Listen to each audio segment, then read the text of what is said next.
What's up, gang? Welcome back to Chef's Pantry, and today we're going to make bacon marmalade. This is a great accompaniment for a charcuterie board, or if you want to make peanut butter and bacon marmalade sandwiches, that would be cool too. The recipe takes a really long time to cook, but the steps are really simple, so if you follow along with me, you're going to find that the results are pretty easy to obtain and very delicious. Let's get started. Okay, so the first thing you want to do is take your bacon like so, and you're just going to cut it into some really simple squares like this.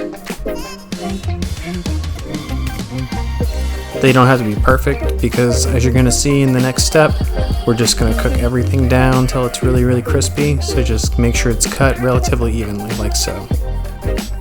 Alright, now my bacon's ready. We're about ready to go into a cold pot. You don't want any heat on that pot yet. Don't worry if you have a lot of bacon and it's slightly overflowing the pot like this. It's totally cool. We're going to turn our heat onto a very low setting. There's no water in the bottom of that pan. That water is going to come from the bacon. So this is phase one. You can see the bacon's given up a lot of moisture, but it's still raw. Make sure you're stirring every 5 minutes or so, especially as it gets later, because that bacon could stick to the bottom.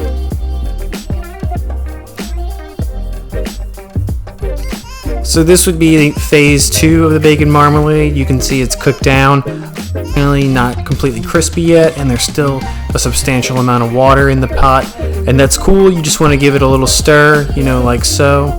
And again, just be patient with it. At no point yet have I turned the heat up.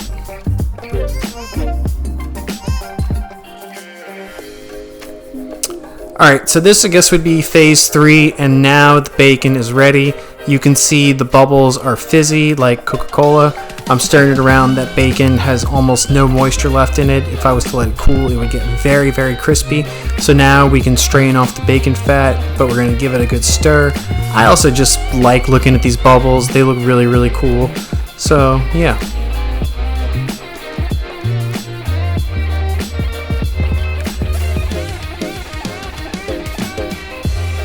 Alright, here we go. We got my little strainer set up with the bowl underneath to catch the fat.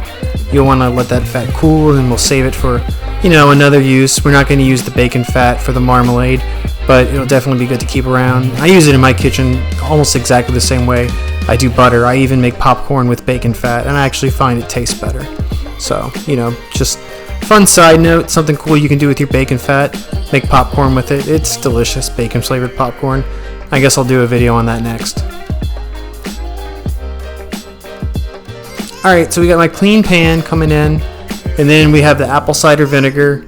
I kind of eyeballed it when I did it, but I'll leave a recipe down in the description and you can check it out. And we want to bring that apple cider vinegar up as soon as possible. You can see it's starting to steam, so now we can stir in the brown sugar. You want to try and get the sugar dissolved without letting the vinegar boil too much.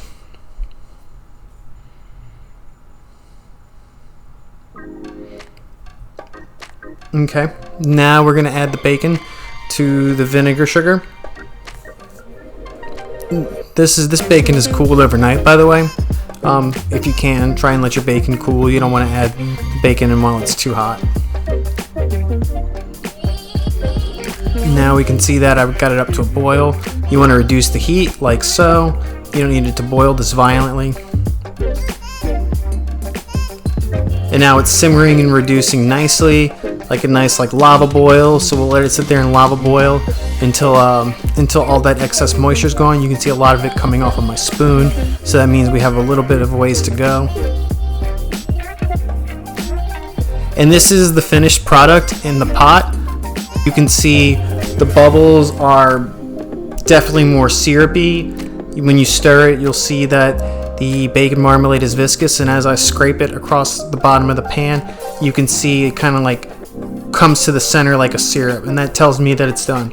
So now you just want to get this cooled. This is really hot, and then once it's spread it on a flat surface or something, and then once it's cooled, you can go ahead and store it and serve it. And that's it, y'all. So this is the bacon marmalade. I cooked a bunch of this, and so maybe sometime soon you'll see it pop in one of my recipes. hit that like button, subscribe if you haven't, and stay tuned for more content. Take it easy, and God bless. Later, y'all.